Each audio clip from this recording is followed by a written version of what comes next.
Hello magical minds, welcome to edu attack.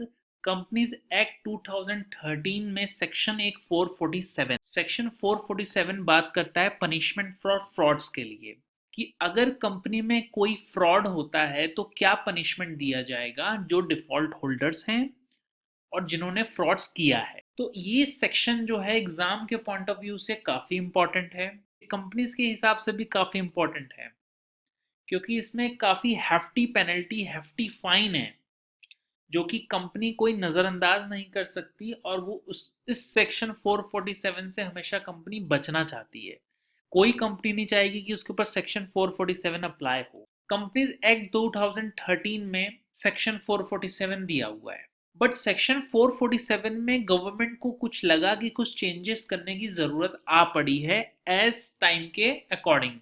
अब 2013 में है, 5 साल बीत गया, गवर्नमेंट को लगा कि कुछ चेंजेस लाना बहुत ज़रूरी है। लेकिन जब गवर्नमेंट को लगा तब उस समय लोकसभा राज्यसभा सेशन में नहीं थी। आपको पता है कि पहले बिल आता है, फिर वो पास होता है तो एक्ट बनता है, प्रेसिडेंट का एसेंट साइन होता है, तब वो जाके एक्ट बनता है। बिल पहले रूप में एक डॉक्यूमेंट होता है जिसको हम पेश करते हैं पार्लियामेंट में, बट उसके बाद हम जब सारे मेंबर पार्लियामेंट के साइन कर देते हैं, वोट्स कास्ट इन फेवर ज्यादा आता है एज अगेंस्ट, तो वो बिल पास हो जाता है और प्रेसिडेंट के साइन के बाद ही वो एक्ट बन जाता है। बट पार्लियामेंट सेशन में नहीं थी, तो गवर्नमेंट ने एक ऑर्डिनेंस लेके आए, कंपनीज अमेंडमेंट ऑर्डिनेंस 2018। तो ऑर्डिनेंस भी बिल्कुल एक्ट की तरीके से काम करता है। ये उस लिए बनाया गया, प्रोविजन दिया गया है कॉन्स्टिट्यूशन में कि जब सेशन पार्लियामेंट ना हो, तब अगर ऐसी कोई नीड आए कि एक्ट की ज़रूरत है, नए लॉ की ज़रूरत है, तब गवर्नमेंट के पास एक तरीके का ये हथियार है जो कि कॉन्स्टिट्यूशन ने दिया है, तो इसका अप्लाई वो कर सकती है। तो यहाँ पे आप देख सकते हैं गवर्नमेंट ने किया और एक ऑर्डिनेंस लेके आए, कंपनीज अमेंडमेंट ऑर्डिनेंस, जिसमें कुछ अमेंडमेंट्स आई, उसमें से ये एक सेक्शन 447 है। बस ऑर्डिनेंस की एक दिक्कत होती है कि उसको 6 हफ्ते के अंदर अंदर अप्रूव्ड कराना पड़ता है पार्लियामेंट में, जो कि ऑब्वियसली अप्रूव्ड हो गया, इसीलिए हम अभी पढ़ रहे हैं सेक्शन 447। तो आइए बात करते हैं कुछ फ्रॉड्स के बारे में। अगर 447 किसी कंपनी पे अप्लाई होता है तो क्या होता है। हर कंपनी में आप जाते हैं, कुछ फ्रॉड्स होते रहते हैं, मटेरियल फ्रॉड्स होते हैं, कोई छोटे फ्रॉड्स होते हैं, बट ज़्यादातर सेक्शन 447 एक हैवी फाइन्स, हैवी चीज़ों को पकड़ता है। देखिए, 3 चीज़ों में ये हमारा सेक्शन बटा हुआ है। पहला हम पढ़ने जा रहे हैं, material frauds not involving public interest. ऐसे कुछ फ्रॉड्स हुए हैं कंपनी में जहां पे पब्लिक इंटरेस्ट शामिल नहीं है, मतलब ज्यादा लोग, समूह इफेक्टेड नहीं हुए हैं इस फ्रॉड से, तो उस केस में क्या पनिशमेंट। बट सबसे पहले हमें पढ़ना चाहिए कि भाई मटेरियल फ्रॉड्स क्या होता है।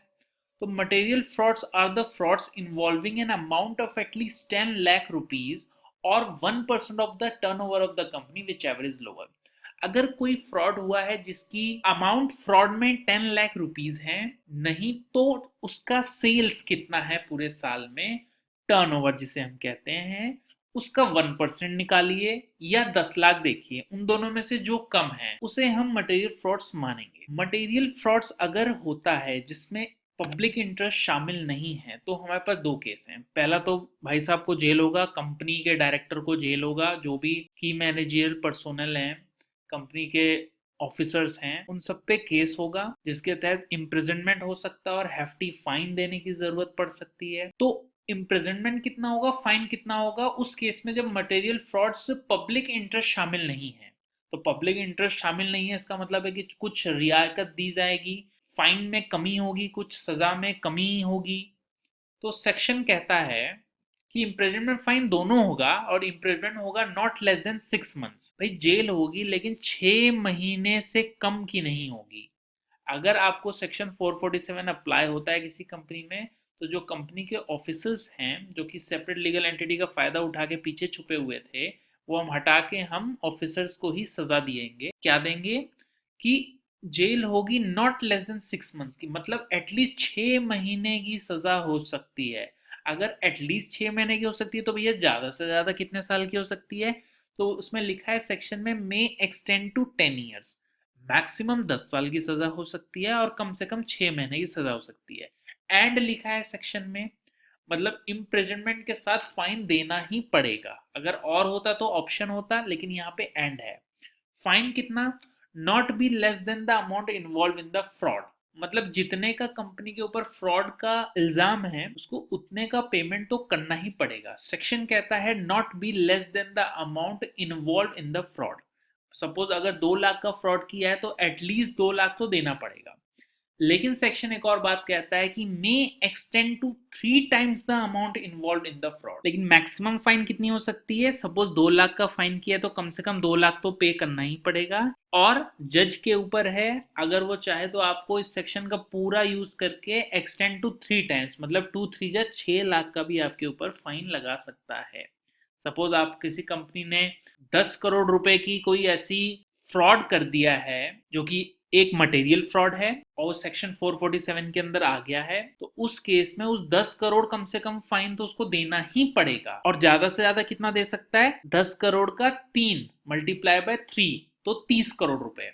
तो at least 10 crore, maximum 30 crore. Same था हमारा जेल के टर्म में कि जेल कितने दिन की होगी, तो एटलीस्ट 6 महीने की और मैक्सिमम 10 साल की।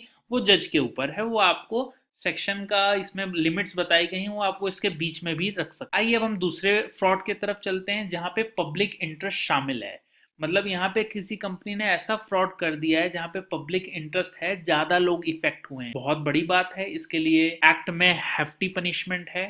तो ऑब्वियस सी बात है कि यहाँ पे इम्प्रिजनमेंट और फाइन दोनों ज्यादा होगा। क्या है? Not be less then 3 years, at least 3 साल की सजा होगी ही होगी अगर पब्लिक इंटरेस्ट शामिल है, ऐसा मटेरियल फ्रॉड किसी कंपनी ने कर दिया है। और उसको हम मैक्सिमम 10 साल की कर सकते हैं, यहाँ भी 10 साल का मैक्सिमम कैप रखा गया है। और वही है, not be less than the amount involve in the fraud और may extend to 3 times the amount involve in the fraud. यहाँ भी अगर 10 करोड़ का कंपनी ने फाइन किया है तो मिनिमम 10 करोड़ तो उसको देना ही पड़ेगा, नहीं तो मैक्सिमम 30 करोड़। बस इस 30 करोड़ से ज्यादा हम इस सेक्शन के अंडर उससे फाइन नहीं ले सकते। तो नॉट इन्वॉल्विंग पब्लिक इंटरेस्ट में था 6 मंथ एटलीस्ट, यहाँ पे मिनिमम 3 ईयर्स की होगी अगर पब्लिक इंटरेस्ट शामिल है, ऐसे किसी कंपनी ने फ्रॉड कर दिया है तो। लेकिन कुछ ऐसे फ्रॉड्स हुए हैं जहां पे पब्लिक इंटरेस्ट शामिल नहीं है और ना वो मटेरियल फ्रॉड है, तो उस केस में क्या कहता है सेक्शन? सेक्शन कहता है कि वहां इम्प्रिजनमेंट होगा बट विच में एक्सटेंड टू 5 ईयर्स, मतलब मैक्सिमम 5 ईयर्स तक की जेल हो सकती है डिफॉल्टर्स को, जो कि ऑफिसर्स इन डिफॉल्ट होंगे। और फाइन है मैक्सिमम 50 लाख रुपए का, may extend to 50 lakh rupees. बस इम्प्रिजनमेंट और फाइन और बोथ जज के ऊपर है कि वो आपको सिर्फ जेल दे या आपको सिर्फ फाइन लगा के छोड़ दे, नहीं तो इम्प्रिजनमेंट के साथ फाइन दोनों भी दे सकता है। ये जज के पास पावर है। तो आपने तीनों तो तरीके की फ्रॉड्स देख लिए। आई होप सेक्शन 447 आपको क्रिस्टल क्लियर हो गया। Thank you, keep learning.